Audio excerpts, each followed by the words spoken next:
HOA Karen listed black man's home for sale online, but he's a real estate lawyer. It started like any other Saturday morning. Adrian Layton poured his coffee, opened his laptop, and froze. There it was. His house, listed for sale online. Not by him, not by his wife, by someone else. The photos were unmistakable.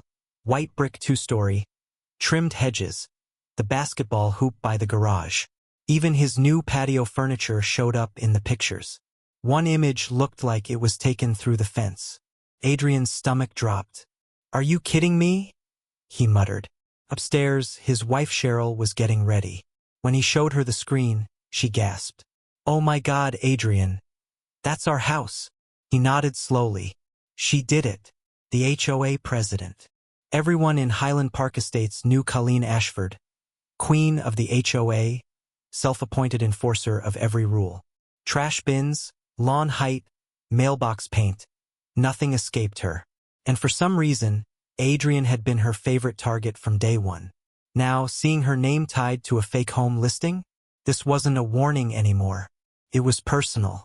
He called his neighbor Luis. "Check Facebook Marketplace. Search my address." A pause. Then Luis said, "Bro, your place is listed for sale." Adrian sighed. "Exactly. And it's her." Luis cursed under his breath. "That woman watches your house more than her own." Adrian took screenshots. "I'm documenting everything." The power trip. By afternoon, news was spreading around the park. Adrian showed the listing to his neighbors. Denise gasped. "She really did this?" "She did," he said. "And it's illegal." Tom, the quiet retiree, muttered. "She's been out of control for years." Denise added, "She acts like she owns this neighborhood." Adrian kept calm. "Posting my home for sale, that's fraud. And I'm handling it legally." The confrontation. That evening, he walked to Colleen's house. Her lawn was perfect. Every bush clipped, every flower symmetrical. She opened the door with a smug smile. Adrian finally decided to stop by. He held up his phone. "You posted my house for sale." She didn't flinch. "Maybe now you'll respect HOA rules. Trucks and driveways, basketball hoops. You ignore everyone." He blinked. "That's your excuse? You've committed fraud." Her tone sharpened. "I'm protecting the neighborhood. People like you don't care about standards." Adrian's voice turned cold. "People like me? No, Colleen. You mean homeowners you can't control. And by the way, I'm a real estate lawyer. What you've done is criminal." Her face paled. "Do what you have to do," she snapped, slamming the door. Adrian walked home, jaw tight. The game had changed.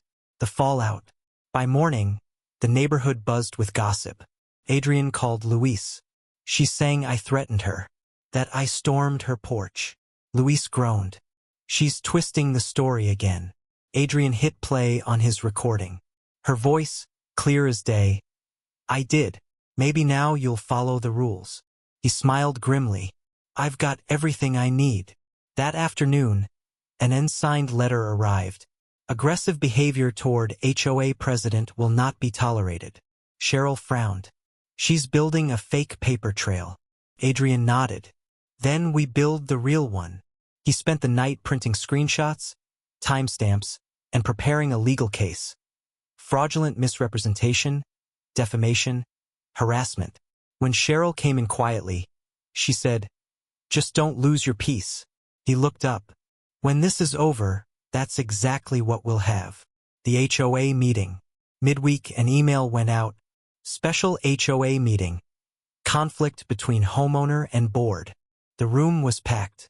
Colleen sat up front, clipboard ready. "As president," she began smoothly, "I must address behavior threatening our community. Mr. Layton recorded me without consent." Murmurs spread. Adrian stood. "Let's talk recordings. I recorded you admitting you listed my home for sale." Gasps filled the room. She stammered, "It was symbolic." He raised his phone. "Symbolic? You posted my address and photos. That's not symbolism. That's endangerment." Denise stood. "He's right.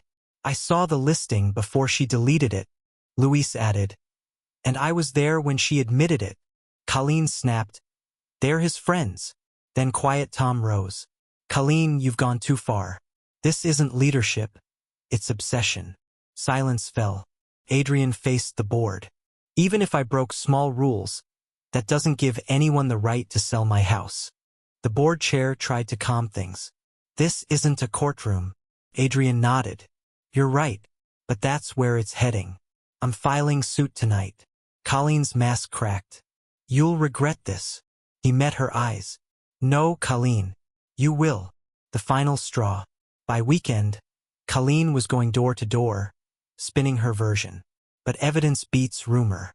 That night, police arrived at Adrian's door. Another false report. He stayed calm. Everything's fine, officers. As they left, Cheryl whispered, She's trying to make you look unstable. He nodded. Then we document everything. At Saturday's HOA potluck, whispers filled the air. Colleen, surrounded by her loyalists, said loudly, This is what happens when people think they're above the rules.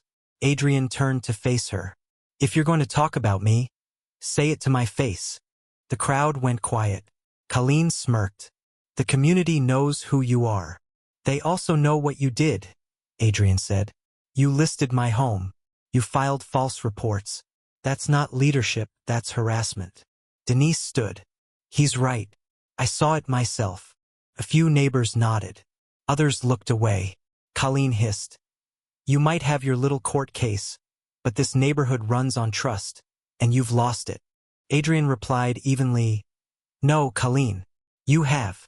He turned and walked away as the park buzzed with murmurs. That night he sat on his porch. Luis joined him. You handled yourself well, Luis said quietly. Adrian nodded. She's not done. But neither am I. The war wasn't over, but now the law was on his side. Because this wasn't about HOA politics anymore. It was about justice.